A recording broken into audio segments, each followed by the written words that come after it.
Hello बच्चों, मैं हूं जैनेंद्र, आपका ऑनलाइन टीचर। आज के वीडियो में आप सीखेंगे दैनिक जीवन में काम आने वाले क्रय विक्रय में लाभ हानि, साथ ही साथ प्रतिशत लाभ और प्रतिशत हानि। अब सभी दैनिक जीवन में प्रयोग में आने वाले शब्द क्रय विक्रय इत्यादि से परिचित होंगे। सामग्री खरीदने में खर्च की गई राशि को क्रय मूल्य कहते हैं या कॉस्ट प्राइस कहते हैं, और जो सामग्री को बेचने पर प्राप्त राशि जो होती है उसको विक्रय मूल्य कहते हैं। तो आम लाइफ में ये व्यवहार होता है क्रय मूल्य का और विक्रय मूल्य का।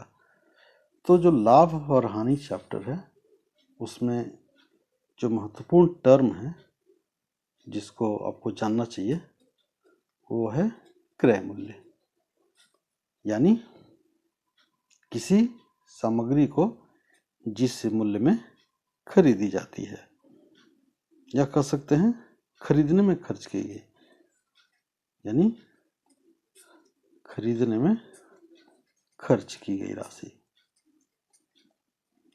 और उसी प्रकार जो दूसरा टर्म है वो है विक्रय मूल्य, यानी खरीदी गई वस्तु को बेचने पर प्राप्त की गई राशि, बेचने पर प्राप्त राशि। अब यहाँ सिंपल ढंग से आप समझ सकते हैं कि जब विक्रय मूल्य अधिक होगा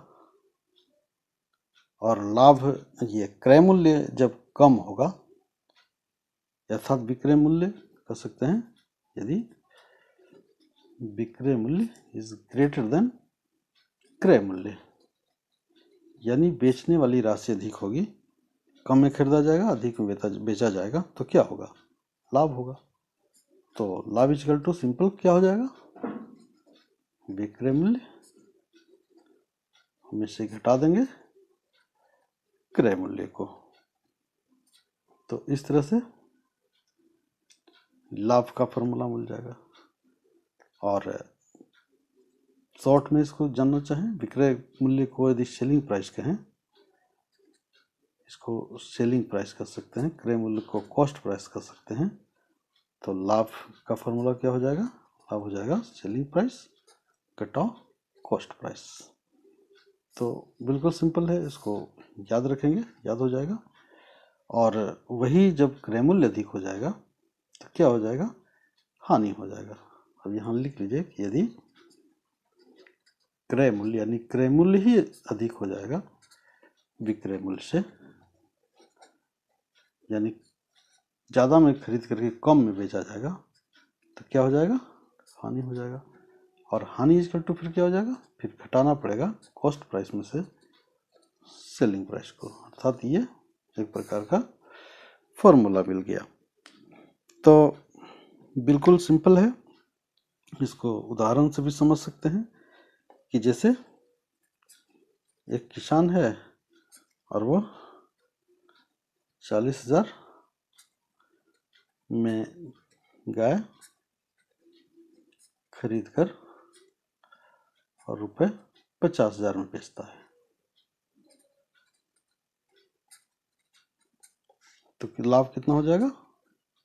लाभ सिंपल ढंग से निकाल सकते हैं, अर्थात 50,000 में से घटा दीजिए 40,000, दैट इज 10,000 का लाभ हो जाएगा। तो इस तरह से बिल्कुल ही लाभ और हानि का जो कॉन्सेप्ट है बिल्कुल सिंपल है। और अब आप जानिए प्रतिशत लाभ और प्रतिशत हानि के बारे में। प्रतिशत लाभ क्या हो जाएगा? प्रतिशत के बारे में आप पिछले भाग में पढ़े थे। प्रतिशत का मतलब होता है यानी प्रति 100 पर, प्रति 100 रुपया पर क्या लाभ होगा, ये लाभ प्रतिशत कहलाएगा। तो इसको उदाहरण से भी समझ सकते हैं और सूत्र से भी समझ सकते हैं। एक एग्जाम्पल ले लीजिए यहाँ, बहुत सिंपल सा एग्जाम्पल कि रहीम एक पेन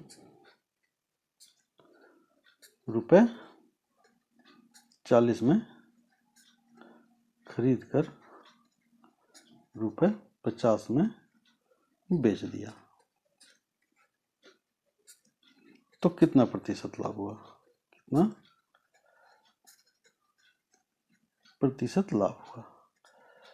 तो इसको दो तरह से निकाल सकते हैं। एक होता है एकीक नियम, जिसके बारे में पढ़े थे, एकीक नियम से निकालिए। जैसे कहता है कि रहीम, हमें लिखना होगा चूंकि रहीम ₹40 में 40 पर ₹10 लाभ कमाता है। चूंकि जब 40 में खरीदा 50 में बेचा तो लाभ कितना हुआ? ₹10। चूंकि रहीम 40 पर ₹10 लाभ कमाता है, तो इसलिए रहीम ₹1 पर कितना कमाएगा? तो 10/40। और इसलिए रहीम, अब यहाँ चूंकि प्रतिशत पूछ रहा है, लाभ प्रतिशत कितना होगा, तो यहाँ सिंपल 100 पर निकालेंगे। तो 10/40 गुने 100, दैट इज 0 से 0 कट देंगे, 4 से काटेंगे 25, यानी उसको लाभ कितना होगा? 25% लाभ हो जाएगा। तो इस तरह से एक फार्मूला भी बन गया। आप प्रतिशत लाभ के लिए एक फार्मूला बना सकते हैं।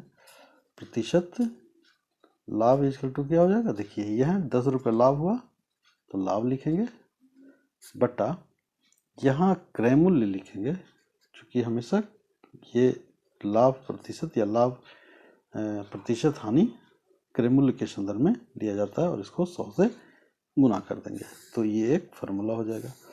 तो इस तरह से भी निकाल सकते हैं। सीधा लाभ प्रतिशत लाभ निकालना हो तो ₹10 लाभ हुआ, 10 बटा और क्रय मूल्य कितना है? 40 है, और 100 से गुना करेंगे, 0 0 काट देंगे, 4 से 25, यानी यहाँ भी 25% लाभ हुआ। तो इस तरह से प्रतिशत लाभ निकाल सकते हैं। और उसी तरह से प्रतिशत हानि निकालना हो, यानी कम पर बेचा जाएगा, तो प्रतिशत हानि के लिए भी वही फॉर्मूला लगाएंगे। यहाँ हानि लिखेंगे और बटा यहाँ क्रय मूल्य ही लिखेंगे और उसको गुना कर देंगे 100 से। तो इस प्रकार प्रतिशत हानि का फॉर्मूला बन जाएगा। तो लाभ प्रतिशत, लाभ हानि या अन्य निकालने के लिए आपको सिंपल ढंग से ये फार्मूला का व्यवहार कर सकते हैं, या फिर आप एक एक नियम से भी बना सकते हैं। तो अब एक और नया टर्म के बारे में जान लीजिए, ऊपरी व्यय। ऊपरी व्यय क्या है? यानी एडिशनल चार्जेस। तो वस्तुओं को क्या होता है कि विक्रय स्थल तक लाने के लिए क्रय मूल्य के अलावे भी कई प्रकार के खर्च करने पड़ते हैं, जैसे रेल भाड़ा हो गया, बस भाड़ा हो गया, रिक्शा भाड़ा हो गया, मजदूरी हो गया। तो ये सब भी क्या कहलाते हैं कि ऊपरी व्यय कहलाते हैं। जैसे मान लीजिए रिक्शा भाड़ा है, कोई भी सामान जहाँ से खरीदा जाता है वहीं तो नहीं बेचा जाएगा, दूसरे जगह लाया जाएगा, तो लाने में जो खर्च होता है वो, या मजदूरी हो गया, तो ये का खर्च, ये जो खर्च होता है ये कहलाता है ऊपरी व्यय। और जब यदि प्रश्न में ऊपरी व्यय का जिक्र किया गया हो तो वस्तु के क्रय मूल्य में जोड़ करके और संशोधित क्रय मूल्य प्राप्त किया जाता है, और इस स्थिति में जो क्रय मूल्य होता है वह संशोधित क्रय मूल्य का व्यवहार किया जाता है। जैसे एग्जाम्पल समझ लीजिए कि राम ने एक पुरानी साइकिल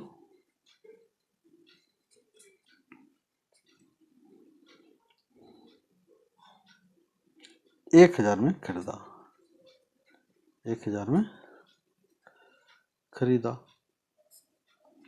और उसके मरम्मती में 200 रुपये खर्च किए। तो उसका पूरा क्रय मूल्य कितना हो जाएगा? 1000 और 200 जोड़ देंगे, क्रय मूल्य का लाएगा। यहाँ और लिखिए, और 1600 में बेच दिया। तो लाभ और लाभ प्रतिशत बताइए। तो सिंपल है, यहाँ क्रय मूल्य क्या लिखेंगे? क्रय मूल्य, चूंकि वो खरीदा तो निश्चित रूप से 1000 में है, लेकिन 200 रुपये उसने ऊपरी व्यय किया है, अर्थात अतिरिक्त खर्च किया है। तो 200 जोड़ देंगे और जो 1200 रुपये आएगा ये हमारा क्रय मूल्य कहलाएगा। और विक्रय मूल्य क्या है? विक्रय मूल्य है यहाँ 1600 रुपये। तो लाभ कितना हो जाएगा? 400% लाभ। उसी तरह से आप निकाल लेंगे, इसको हल कर लेंगे। अब कुछ और जान लीजिए। एक क्वेश्चन ऐसा भी होता है, यदि प्रतिशत लाभ या हानि दिया गया हो तो क्रय मूल्य निकालना।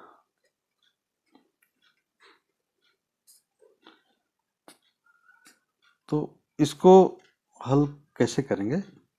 इसके लिए आप एक एग्जाम्पल ले लीजिए। जैसे एक खिलौना कार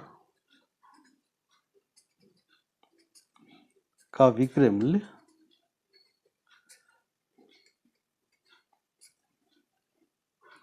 450 रुपये था। दुकानदार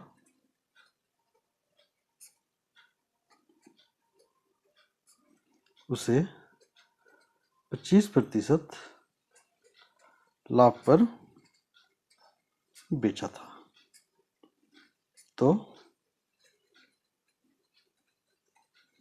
खिलौना कार का क्रय मूल्य क्या था? ये सवाल है। यानी ये विक्रय मूल्य दिया हुआ है और प्रतिशत लाभ दिया हुआ है, लाभ प्रतिशत पर। तो यहाँ मैं दो तरीका बता रहा हूँ। एक हम लोग जो पहला तरीका है वो है चर का व्यवहार करके कैसे निकालेंगे। यानी चर के बारे में आप पढ़ चुके हैं, चर का व्यवहार करके। यहाँ चर का व्यवहार करने में क्या करेंगे कि क्रय मूल्य मान लेंगे, कि मान लें क्रय मूल्य कितना है? क्रय मूल्य बराबर है x है। अब कहता है कि खिलौना कार का विक्रय मूल्य 450 दिया था और दुकानदार उसे 25% लाभ पर बेचा। तो क्रय मूल्य का 25% लाभ पर बेचा होगा, तो लाभ कितना होगा उसको? लाभ इक्वल टू हो जाएगा x का 25%, दैट इज x गुने 25/100, यानी 25 चौका 100 काट सकते हैं, दैट इज x/4। ये लाभ हो गया। अब जब विक्रय मूल्य निकालना होगा तो विक्रय मूल्य के लिए क्या हो जाएगा?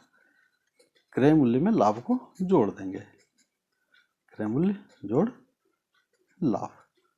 तो विक्रय मूल्य, और विक्रय मूल्य दिया हुआ है यानी 450 रुपये, तो 450। अब क्रय मूल्य कितना माने हैं? x माने हैं, जोड़, और लाभ कितना हुआ? x/4। अब इसको सरल करेंगे तो 450/1 करेंगे और यहाँ एलसीएम सीखें, 4x जोड़ x दैट इज 5x। अब क्रॉस मल्टीप्लिकेशन करेंगे तो क्या हो जाएगा? 5x बराबर 450 गुने 4, that is x equal to 450 गुने 4/5। और 5 से इसको काटेंगे, 5 9 45 हो जाएगा, 90 और 9 चौका 36, यानी 360। यानी क्या हो जाएगा? x इक्वल टू 360 हो गया। कहने का मतलब है कि हमारा क्रय मूल्य 360 रुपया हो गया। अब इसी को दूसरे ढंग से भी निकाल सकते हैं। जैसे मान लीजिए कहता है कि 25% लाभ पर बेचा, इसको एक एक नियम से कर सकते हैं, एक एक नियम कहलाता है ये। अब कितना बेचा? 25% लाभ पर बेचा। तो क्रय मूल्य मान लीजिए यदि अब 25% का लाभ का मतलब हो गया कि क्रय मूल्य कितना है? 100 रुपया। तो विक्रय मूल्य कितना हो जाएगा? विक्रय मूल्य हो जाएगा 100 और 25% यानी 100 में 25 लाभ हुआ है तो 25 जोड़ेंगे, दैट इज 125। अब यहाँ चूकी से निकालेंगे, चूकी 150 125 रुपये विक्रय मूल्य पर क्रय मूल्य कितना है? 100 रुपया है, इसलिए 1 रुपये विक्रय मूल्य पर निकालेंगे 100 बटा 125, इसलिए 450 रुपया में 100 बटा 125 गुने 450। अब कटेंगे, 25 चौका 100, 25 बचे 125, तो 45 90, यहाँ भी देखिए 4 गुने 90 दैट इज 360 रुपया। तो इस तरह से आप क्रय मूल्य नहीं दिया हो, विक्रय मूल्य दिया हो या प्रतिशत लाभ और हानि दिया हो तो आप निकाल सकते हैं इसको, बिल्कुल सरल है। और यदि किसी वस्तु का क्रय मूल्य और विक्रय मूल्य बराबर होता है तो न लाभ होगा और न हानि होगा। तो बाकी और एग्जाम्पल आप अपने किताब से बनाएंगे, प्रयास करेंगे, प्रैक्टिस करेंगे। तब तक के लिए धन्यवाद।